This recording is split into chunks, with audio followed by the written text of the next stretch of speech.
Assalamualaikum dan salam sejahtera. Berita Pagi Sarawak edisi Jumaat 27 November bersama saya Abang Muazli Abang Abdul Samad. Kita mulakan berita dengan perkembangan ini. Perintah Kawalan Pergerakan Bersyarat PKPB di daerah Kuching akan ditamatkan hari ini pada pukul 11.59 malam. Jawatankuasa Pengurusan Bencana Negeri JPBN Sarawak mengambil keputusan ini selepas daerah Kuching telah bertukar daripada status merah kepada jingga dengan kes jangkitan tempat dan dilaporkan sebanyak 30 kes sehingga semalam dalam tempoh 14 hari. JPBN menerusi kenyataan turut menyatakan penghargaan kepada warga di daerah Kuching atas kerjasama sepanjang PKPB, namun berharap rakyat terus mengamalkan serta mematuhi prosedur operasi standard SOP yang ditetapkan dalam usaha memutuskan penularan wabak COVID-19. Dalam pada itu, jumlah kes positif COVID-19 di negeri ini terus meningkat kepada 1,062 kes selepas 4 kes baru direkodkan semalam. Kesemua 4 kes terbabit melibatkan dari daerah Kuching.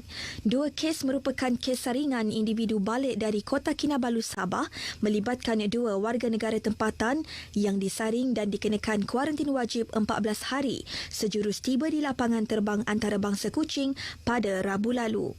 Dalam pada itu, 2 lagi kes melibatkan 2 orang warga negara tempatan yang merupakan anggota dan ahli keluarga pegawai keselamatan di Konsulat Malaysia di Pontianak, Indonesia.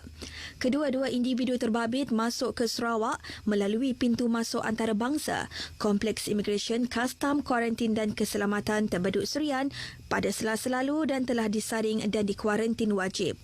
Aktiviti pengesanan kontak rapat bagi kesemua kes berkenaan sedang giat dijalankan.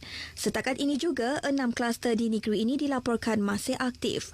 Sementara itu, 7 kes baharu yang telah pulih dan dibenarkan discharge dari hospital menjadikan jumlah keseluruhan kes positif COVID-19 telah pulih dan dibenarkan discharge meningkat kepada 1,015 orang.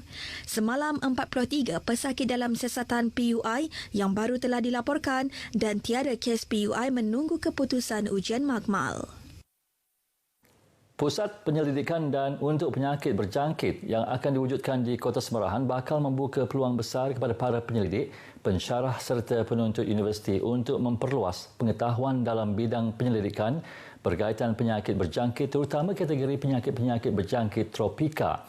Menteri Pendidikan Sains dan Penyelidikan Teknologi, Dato' Amar Michael Manyinjawong berkata, ia juga sebagai persiapan memperkukuh keupayaan negeri dan negara secara amnya dalam menangani pandemik pada masa depan. Menurut Dato' Amar Michael Manyinjawong, pusat yang dianggar menelan kos RM190 juta itu dijangka mula beroperasi pada tahun 2024 akan dilengkapi dengan keperluan makmal. Ia sekaligus akan membantu penyelidik mempertingkat pemahaman tentang penyakit berjangkit termasuk penyimpanan spesimen dalam ujian klinikal berskala besar. Dato' Amar Michael Manyin berucap pada majlis penutupan persidangan antarabangsa mengenai teknologi dan sains inovatif untuk pendidikan dan penyelidikan edisi khas 2020 di Kota Semerahan. Bertemakan On Viral Immunology and Antiviral Therapy of COVID-19, persidangan antarabangsa yang diadakan 2 hari itu disertai pakar-pakar perubatan dari dalam dan luar negara. Julung kali diadakan di Malaysia, persidangan ini memfokuskan tentang pandemik COVID-19 yang sedang melanda dunia kini. Penduduk di kawasan Nanga Ensiring, Ulu Kenawit, Julau antara kawasan yang bakal menikmati liputan jalur lebar berkelajuan tinggi dengan siapnya Menara Multimedia Authority Rural Telecommunication 300 Smart 300 kelak. Menurut Ahli Dewan Undangan Negeri Adun Meluan, Roland Duat Jubin, menara di kawasan berkenaan merupakan antara 8 menara telekomunikasi yang akan dibina di kawasan Dun Meluan. Jelas Roland Duat Jubin, antara kawasan lain yang juga akan dibina menara telekomunikasi ialah melibatkan kawasan di Tanjung Udol, Nanga Ayam, Jalan Nanga Entabai dan Ulu Serau. Beliau menyatakan demikian dalam majlis pecah tanah Menara Smart 300 di Nanga Ensiring, Julau. Menara telekomunikasi Smart merupakan inisiatif kerajaan negeri yang menggunakan platform rangkaian teras pelbagai operator menerusi Lembaga Multimedia Sarawak sebagai agensi pelaksana. Teknologi ini mampu menampung beberapa operator perkhidmatan talian dalam satu saluran pemancar. Penduduk di kampung Bumbuk Batu Kawah, Kuching serta sekitarnya bakal menikmati perhubungan jaringan jalur lebar yang lebih luas berbanding sebelumnya apabila kerja naik taraf kelajuan dilaksanakan di kawasan itu. Ahli Dewan Undangan Negeri Adun Batu Kitang Loh Ke Chiang berkata pihaknya dengan kerjasama Syarikat Perkhidmatan Telekomunikasi Telekom Malaysia meningkatkan kadar kelajuan jalur lebar di kawasan itu dengan pemasangan fiber distribution cabinet. 10 million investment is about 500 customers, but serving 1,500 household. But not every household will install. Correct. But I would like to encourage everybody to install because we can all afford it. And I would like to encourage everybody to install. I said just now, it's the era of information technology.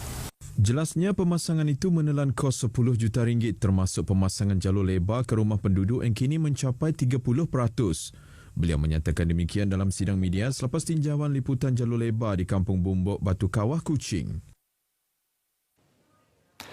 Agensi Penguatkuasaan Maritim Malaysia Zon Maritim Miri telah menahan sebuah kapal tangki minyak bersama 4 kru termasuk nakhoda atas kesalahan borang C yang telah tamat tempoh semasa diperiksa. Pengarah Zon Maritim Miri, Kapten Maritim Mat Fauzi memberitahu kapal milik syarikat tempatan terbabit dalam pelayaran menuju ke Kuala Baram dan ditahan rondaan operasi Permai pada jarak lebih kurang 4 batu nautika dari muara Sungai Kuala Baram pada Rabu lalu. Kapten Maritim Mat Fauzi dalam kenyataan media mendedahkan nakhoda kapal gagal mempamerkan borang C iaitu lesen untuk membawa kuantiti petroleum. Kapal tersebut membawa muatan lebih kurang 42,000 liter diesel yang dianggarkan bernilai RM76,000.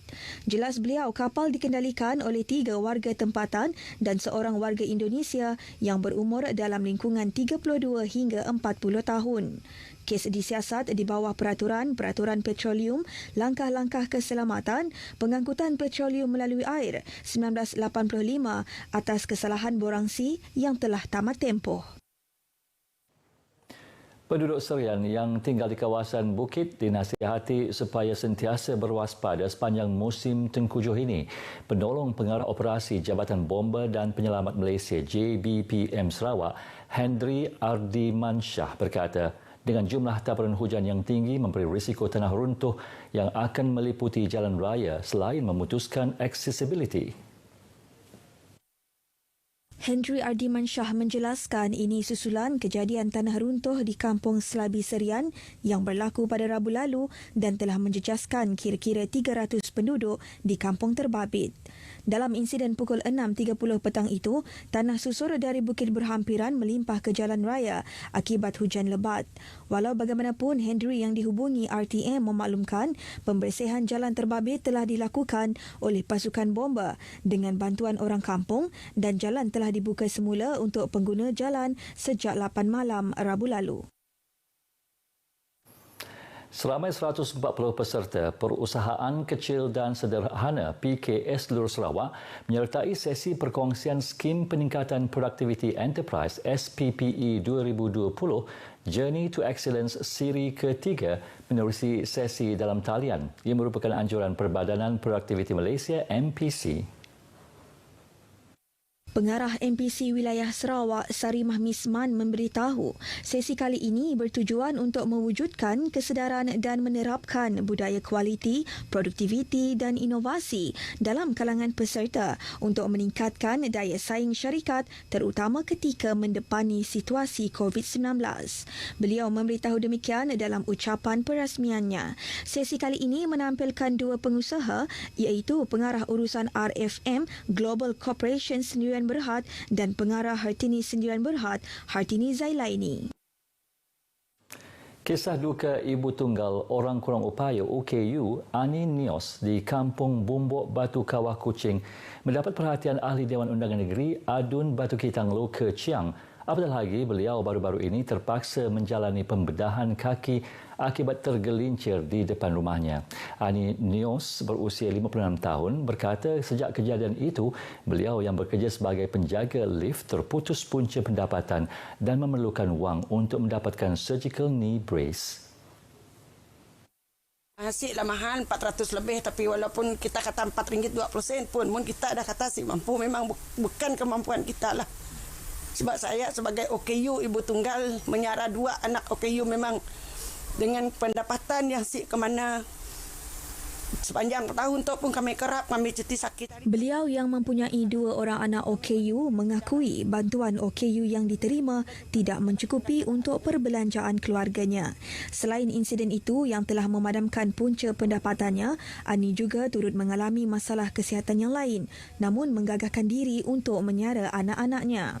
Ani yang ditemui pemberita semasa penyerahan bantuan kewangan daripada Adun Batu Kitang, Loke Chiang di kediaman Ani di Kuching turut berterima kasih atas bantuan kewangan yang tidak pernah putus kepada keluarganya. Memang saya berucap terima kasih banyak-banyak pada YB Tok yang banyak membantu kami dengan Tuan Kampung yang memang sentiasa look forward apa bantuan lah untuk kami si deny. Memang setidaknya banyak juga membantu. Kediaman beliau dan keluarga sebelum ini yang usang juga telah dinaik taraf dengan bantuan Pusat Khidmat Adun Batu Kitang dengan kos RM15,000. Paparan itu tadi mengakhiri berita Pagi Sarawak hari ini. Saudara, terus amalkan kebiasaan baharu dan patuh prosedur operasi standard yang ditetapkan. Bersama kita putuskan rantaian penularan pandemik COVID-19. Kita jaga kita. Dengan itu, saya Abang Muasli Abang Abdul Samad. Sehingga berjumpa lagi. Assalamualaikum.